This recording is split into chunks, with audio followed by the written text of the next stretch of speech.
Welcome to Marketing People Love. If you are passionate about storytelling, brand marketing, and knowing what it takes to create marketing people love, then this podcast will be a place for you to get inspired by some of the top experts in the world who are actively creating, yes, you guessed it, marketing people love. Today, I am joined by Sean Frank, CEO of Ridge, who over the last decade has built a business that does over $100 million a year in revenue and redefined not only what people can expect from a wallet, but other everyday upgraded essential items. Or as Sean puts it, anything I can dip in titanium. In this episode, we're gonna learn a little bit about how Humbly Ridge started, how Sean got inspired to build this brand with his best friend Connor, and somewhere along the way, he's gonna drop what company he would want to buy, and he does it about as nonchalantly as I would order a turkey sandwich for lunch. We're gonna talk about what brands inspire him and where he sees Ridge going, and both of our guesses on what brands need to do in the future to create marketing people love. Plus, I may or may not end up proposing to him by the end of this episode. This episode is brought to you by Brand Pop. Do you want to craft a compelling brand voice that is consistent and breaks through the noise? Then Brand Pop is for you. Brand Pop takes users through a self-guided online workshop filled with incredible animated explainer videos and interactive modules that allow you to answer key questions like, how do I want to make my customers feel? What are they saying about themselves by interacting with my brand? And what sets my brand apart from the rest? Head over to mybrandpop.com and use the code MPL20 to save an additional 20%. That's mybrandpop.com, code MPL20. Sean, thank you for joining me today. In full transparency, you are someone that I follow religiously on Twitter, and I love everything you post about, so shout out to your Twitter. But you have built an incredible brand, not just a product, but a brand that people love. And so I'm excited to chat with you today. Awesome, man. Well, I'm very excited to be on Marketing People Love. I think this is going to be a very fun chat. And you said you like everything I post, even the memes. So I'm excited to talk about those. All I have to say is when you follow you on Twitter, you can tell that somehow you must think more about life in the future than like most people times 5. So your brain must be full of stuff, man. I don't even know what you think about in the shower. In fact, that's getting a little too intimate in the first 30 seconds of this podcast. I think about Dr. Squatch soap. That's what I think about in the shower. So my first question for you, and something that I've been dying to ask you, is you have a really cool product, or I should say a line of products, and probably an ever-expanding line of products, but the flagship is just a really different wallet, right? That, as far as I understand, that was really the flagship product, and you are the CEO, and you have a very talented team. And so my question is, what has been sort of the genesis of like what you wanted to accomplish with this brand? You know, I have an agency background. So Connor, my CMO, and I started an agency when we were in our very early 20s. We had no money. Connor was living in his car, I think. So like it's very, very early days, right? Yeah, some people work out of their garage. He's working out of his car. Yeah, and so you know, we've always wanted my main drivers. I really want to do like I call it cool shit. So like new things that haven't happened before. I think a lot of people like want to emulate whatever is in vogue at the time, right? I think from like 2015 to 2019, you saw like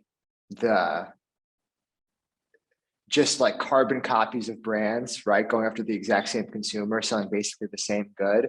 And like, I remember working in an agency and every single person would be like, yeah, our target market is someone who shops at Acne Studios. They go to yoga 5 times a week. They shop at Erewhon. And I'm like, okay, you know, you're just describing like 5,000 people. That's it. Like, right. That's super niche. Yeah. Yeah. But that was just like the archetype they were trying to go after. And that just didn't feel cool, exciting, or unique. So, you know, with Ridge, everything we do, we try to like really stay on the cutting edge, right? I think it's easier on the marketing side because that's just come so natural to us. But you know, if it's our influencer program or if it's collabs we're doing, we're really trying to like do something that's new to earth. So that's kind of the driver of what we're doing. You know, we've become sort of like an outdoor brand. We have a very like outdoor element, but we're trying to like alienate.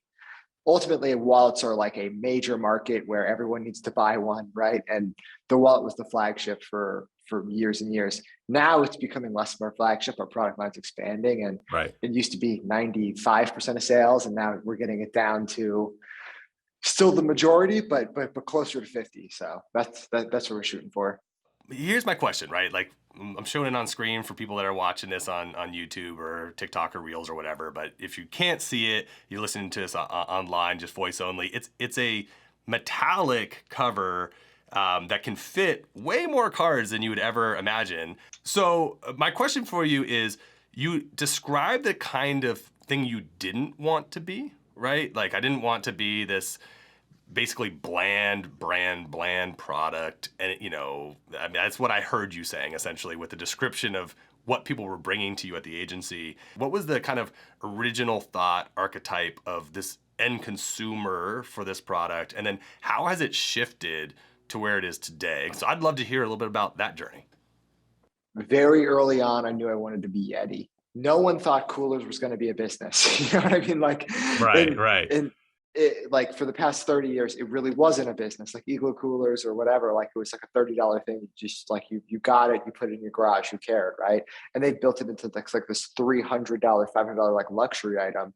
And I thought that was so interesting that they could have everyone at SHOT Show, which is like the most grizzled, hardcore guys on earth. You know what I mean? People who literally in their free time are going to gun shows, right? Exactly. Yeah. Be so obsessed with this product, like so excited to get to get one, talk to them, whatever. But then you see moms and daughters and families and just everybody just using the water bottle. So I'm like, oh my God, they've been able to create a category and get loyalists on board, but then also hit this mainstream appeal. And it just felt like magic to me when I saw that. So anyway, that's like the entire time I'm like, that's exactly what we need to try to do, right? How do we get loyalist buy-in? How do we get like people who are tastemakers and like, you know, people who love this hobby to rep our gear and be excited about it, but then also take that to mainstream appeal, right? And I think for Ridge, the way we do that is I bought everydaycarry.com, which is like an influential blog in the space. We work with all of the top influencers in the space. We try to create products that people in this space really care about, right? Like the actual gearheads, the people who, you know, value something like a lifetime warranty, value like the modular aspect of it. Like we create goods for them, and then we're able to take that good and achieve mainstream success. Because, you know, we've sold 1 million wallets this year in the past 12 months or whatever, which is like an insane amount, right? So anyway, yeah. So we're able to take that same sort of like hyper focus on solving the needs of like the prosumer and then pushing that across the entire ecosystem. So I'm going to make an observation, and it's something that maybe for a listener who just heard about that story, I think there's a lot of brands out there that when they solve for the most elite in a category, they kind of unlock a lot of things. I think about oftentimes how many innovations came because we were trying to go to space, right? Like the idea of trying to go to space then creates all these interesting innovations, you know, here on Earth. But also I would just say that you all have really tapped into a really important self-expressive benefit, and that's marketing language for, you know, when people purchase your products, they're saying something very specific about themselves. And you're drafting off of the similar, I should say, self-expressive benefits of Yeti, because Ridge is not cheap, right? It's the most expensive wallet I've ever bought. However, it's the only wallet that I've ever loved. And I'm curious, how does that resonate with you? And to your point earlier, like what goes into building that intentionality that you feel something about a wallet, which is an inanimate object? How do you go about building something that people care about, right? Marketing people love, a brand people love. Yeah. So you said this, you use your wallet every day, right? And as the world becomes more digital, and over the past 2 years, like you become more hyper aware of your surroundings. A lot of people updated their desks. A lot of people updated their computers, right? Because it's like, oh, my entire life now is what happens on the screen. The things around me need to be really special and just stand out, right? Yeah. So we've been able to hyper focus on just like daily essentials and try to make the best, most premium version so that when you touch it, you feel like, oh, I'm very happy to own this, right? Right. So we made carbon fiber pens, which were really hard to make. And they cost like, I think they cost at least $85 on our website, right? And people be like, Right. why would you ever buy an $85 pen? It's like, well, if you have to use a pen and you want something that's very nice and very premium and feels clean, it's like, you're gonna, like, it's a natural extension of the product line, right? Right. And as Right, we get into knives and, you know, we're gonna launch a bunch of men's accessories. We're really trying to build the American version of Mont Blanc, right? Where like, Hmm. you know, Mont Blanc has the pens as like a hero item. We have the wallet as a hero item, but they make watches and belts and bags and all of these things. And they do it in a very premium, unique European luxury style, right? Where Yeah. it feels exclusive and whatever. We're building the American version of that. So we're swapping being frail with being durable. And I think if we just continue to make stuff for like the pros out there, right?